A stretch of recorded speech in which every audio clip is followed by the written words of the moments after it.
Армысыңдар достар, анықталған интегралды қолдану атты сабағын жалғастырамыз. Осы сабақта анықталған интегралды физиканың кейбір есептеріне қолданылуын көрсетеміз. Мысал, туынды тақырыбын өткен кезде жол теңдеуінен алынған туынды t уақыт мезетіндегі жылдамдықты анықтайтынын айтқан едік. Онда мынадай теңдік жаза аламыз. Есеп шартындағы функцияны соңғы формулаға апарып қоямыз. Осы анықталмаған интегралды есептейміз. 0 уақыт мезетінде дене қозғалмайтындықтан мынадай теңдік дұрыс болады. Бұдан жол теңдеуіндегі c тұрақтысы 0-ге тең екендігін анықтаймыз. Одан туынды тауып, жылдамдық теңдеуін анықтаймыз. Тоқтаған мезетте нүкте жылдамдығы 0-ге тең болады. Сондықтан мынадай теңдеу жазамыз. Бұдан нүкте толық тоқтағанға дейін кеткен уақытты табамыз. Жол теңдеуін экстремумға зерттесек, 6 секунд уақыт мезетінде жол ең ұзақ болатындығын байқаймыз. Осы теңдеуге t орнына 6 деп қойып, жүрілген жолды табамыз. Келесі сөйлемді оқып түсініп алыңыздар. Бұл сөйлемнің дәлелдемесін өздеріңізге қалдырамыз. Дәлелдемеде ординат осін f күшіне сәйкес қойып, ал абсцисс осіне дененің жүрген жолын сәйкес қойсаңыздар болады. Және анықталған интеграл қисық сызықты трапецияның ауданы екенін ұмытпаңыздар. Оған қоса, жұмыс күш пен жол көбейтіндісіне тең болатындығын ескеріңіздер. Мысал, Гук заңына сәйкес мынадай теңдеу жазып, серіппе қатаңдығын анықтаймыз. Күш теңдеуін былай жаза аламыз. Қоршаудағы формулаға сәйкес келесідей анықталған интеграл жазайық. Оны есептейік. Атқарылған жұмыс мөлшерін анықтадық. Мысал, есеп шартында берілген пирамиданың биіктігін, көлемін, массасын тауып алайық. Пирамиданың суретін салайық. Пирамида биіктігін жүргізейік. Биіктіктің табаны пирамида табанына сырттай сызылған шеңбер центрі болады. Сол сырттай сызылған шеңбер радиусын синустар теоремасын қолданып табамыз. Осы тікбұрышты үшбұрышты қарастырайық. Оның бір катеті пирамида биіктігі болады. Пифагор теоремасын қолданып, пирамида биіктігін анықтаймыз. Одан соң пирамида көлемін есептейміз. Енді пирамида массасын таба аламыз. Осы табылған шамаларды көшіріп қоямыз.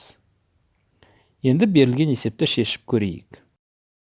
Әуелі кран пирамиданы төбесі су бетіне жеткенше көтерсін. Осы аралықта істелген жұмысты есептейік. Пирамида су түбінен осыншама жол жүріп өтеді. Осы жол бойында пирамидаға ауырлық күші және Архимед күші әсер етеді. Ал қортқы күш былай есептеледі. Осы аралықта істелген жұмыс мына формуламен анықталады. Пирамида биіктігі жоғарыда есептелді. Қортқы күш бар. Осылайша қарастырылған жағдайға сәйкес жұмыс табылды. Енді тастың қандай да бір бөлігі су бетінен жоғары шықсын. Шыққан бөліктің биіктігін y деп белгілейік. Бізге суда қалған бөлігінің көлемі қажет. Ол үшін пирамиданы қарастырайық. Судан шығып тұрған бөлігін сары түспен ерекшелеп қоямыз. Сары бөлікпен толық пирамида ұқсас, сондықтан мынадай қатынас жазайық. Бұл жерде V1 пирамиданың судан шығып тұрған сары бөлігінің көлемі. Сол сары бөлік көлемін өрнектеп алайық. Пирамиданың судағы бөлігін көкпен ерекшелесек, сол көк бөліктің көлемін былай анықтаймыз. Қортқы күш мынадай формуламен есептеледі. Сәйкес мәндер мен өрнектерді соңғы қортқы күштің формуласына қойсақ, келесідей өрнек аламыз. Ықшамдап былай жазып алайық. Бұл жерде y келесі аралықта өзгеретіні түсінікті. Мына формулаға сәйкес келесідей анықталған интегралды жазайық. Оны есептесек, тас судан шығып жатқандағы жұмыс есептеледі. Барлық атқарылған жұмыс қарастырылған екі жағдайда табылған жұмыстардың қосындысына тең. Мысал, суға толы науа берілсін. Осы судың қандай да бір өте жұқа элементар қабатын қарастырайық. Осы қарастырып жатқан су қабатының ұзындығы науа ұзындығымен бірдей. Ол есеп шартында берілген.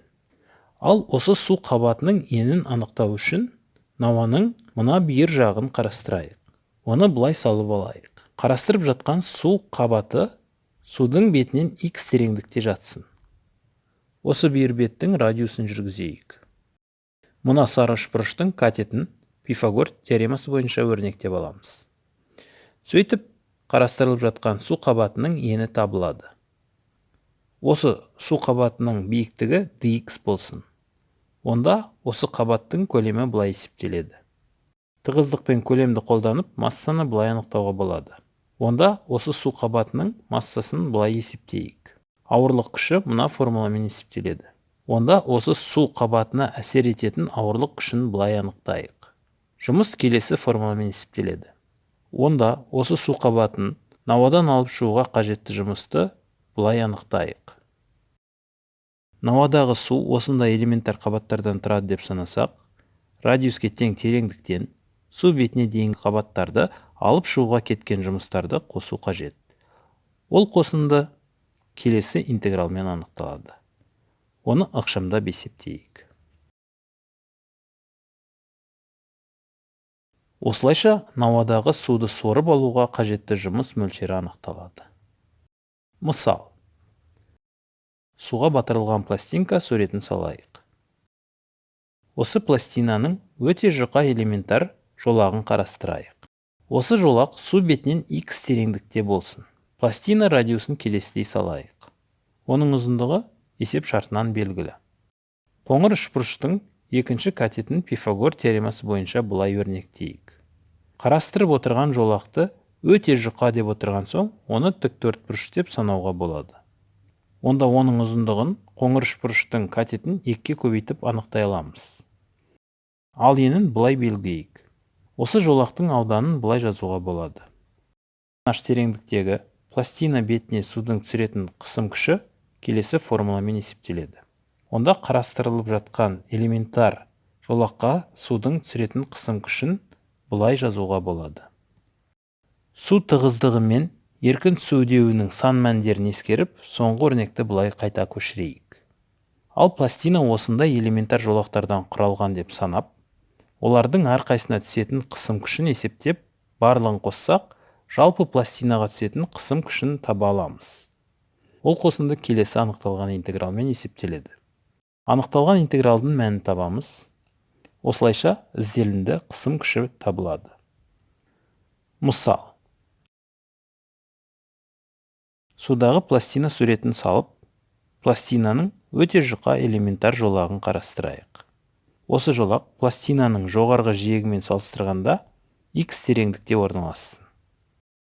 Осы жолақтың қалыңдығын былай белгілейік. Келесі үшбұрышқа назар аударайық. Оны үлкейтіп былай салып алайық. Ол тікбұрышты. Оның вертикаль катетін белгілейміз. Табанындағы бұрышта белгілі. Ал гипотенузасын с деп белгілейік. Синустың анықтамасын қолданып, гипотенузаны өрнектеп аламыз. Қарастырылып жатқан жолақ өте жұқа болған соң, оны тіктөртбұрыш деп санауға болады. Оның ұзындығы пластина ұзындығымен бірдей, ал ені қоңыр үшбұрыш гипотенузасымен бірдей болады. Оның ауданын былай анықтаймыз. С қоңыр үшбұрыштың гипотенузасы екенін ескерсек, былай көшіріп жазуға болады. H тереңдіктегі пластина бетіне судың түсіретін қысым күші келесі формуламен есептеледі. Біздің шамаларға байланысты бұл формуланы былай жазамыз. Осы қоңыр үшбұрышқа назар аударайық. Оның вертикаль катеті былай анықталады. Онда x келесі аралықта өзгеретінін байқаймыз. Пластина элементар жолақтардан құралған деп санап, сол жолақтарға түсетін қысым күштерін қосу керек. Ал ол дегеніміз келесі анықталған интеграл болады. Осы анықталған интегралды есептейміз. Сөйтіп, ізделінді қысым күші табылады. Осымен анықталған интегралды қолдану атты сабағын аяқтадық. Назар салып тыңдағандарыңызға рахмет. Қош сау болыңыздар.